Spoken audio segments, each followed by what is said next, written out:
we got to ask the question, is Nebraska's spring game done for good? That's the question.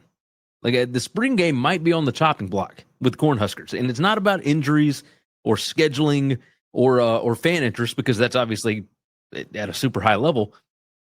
This has to do with player poaching in the NIL era. So, is this going to be the future of college football? Like, if Nebraska cancels, somebody's going to be next, right? Nebraska's spring game is one of the biggest in the country. In 2024, the attendance was 60,452 fans. That was the fourth highest nationally, behind Ohio State, Alabama, and Penn State. It aired on the Big Ten Network, which is great national exposure, but that's also a risk, right? And the problem being that, that exposure works both ways. Head coach Matt Rhule said that he's not worried about injuries. He's worried about other teams stealing his players.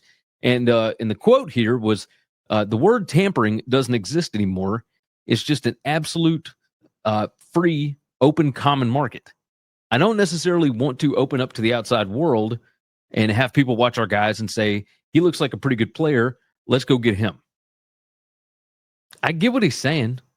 And after what happened last year, I mean, it makes all the sense in the world. They had 6 players enter the transfer portal within a week of last year's spring game at Nebraska, and that's just the ones who actually officially entered, right? Many more could have been recruited behind the scenes, and it's not just a problem at Nebraska. This is happening across the country, right? The spring transfer window runs through April 25th. That means schools have a final chance to recruit players off other teams before the summer, which sucks, right? Because you don't know what your roster is going to look like in the fall if you're losing guys in the spring portal. The reason it's such a big deal is it's something that we just witnessed last month. And I mean, this thing's absolutely going to have billable hours winning, right? Wisconsin safety Xavier Lucas, he transferred to Miami without even entering the portal, which is a clear sign of pretty aggressive back channel recruiting, right? And this was after Lucas signed an NIL agreement with Wisconsin a week before he asked to be put in the portal. So there's going to be lawsuits. Wisconsin is suing Miami. The player was going to sue Wisconsin. I mean, it's just a whole thing. And the NCAA came out and said, yeah, the transfer portal doesn't really matter. Like, it's just this thing that's in the calendar, but you don't have to do that. We can't stop you from going to play somewhere else. So it becomes a whole thing. NIL collectives and agents play, I guess, potentially a bigger role in recruiting than coaches do at this point. And the big change that may be coming, many FBS head coaches have backed a shorter single transfer window in January to kind of help limit the midseason chaos.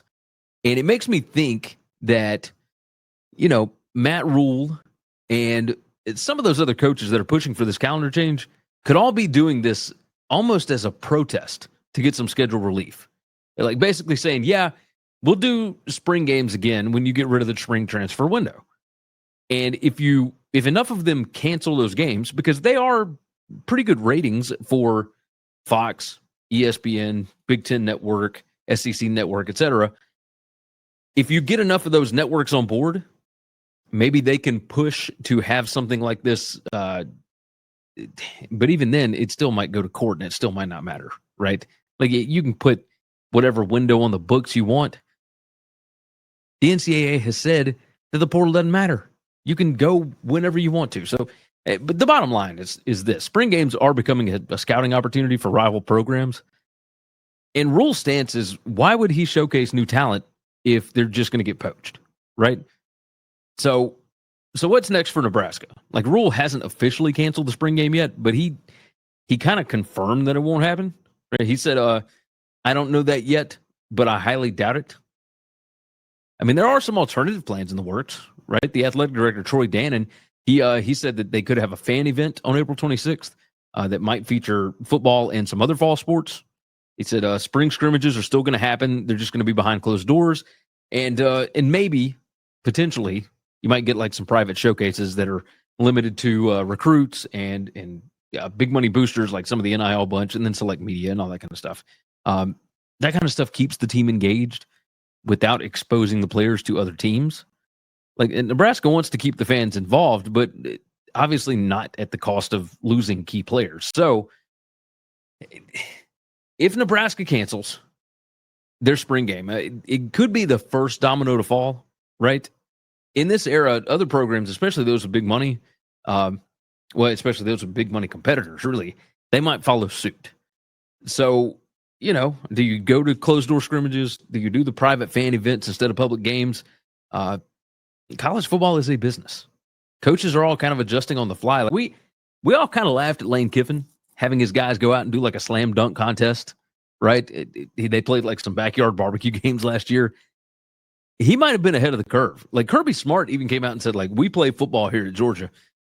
Okay, like showcase one of you guys and see if Ole Miss doesn't come and offer him, a 6-figure deal and see if he leaves. Like, I mean, this is what we're seeing here. We'll see if this is the first of many spring changes that we see this year. But it certainly seems to make a lot of sense. We'll see if it's just a protest thing, if they end up getting the calendar changed. I don't think it's necessarily going to matter, but we'll see what happens.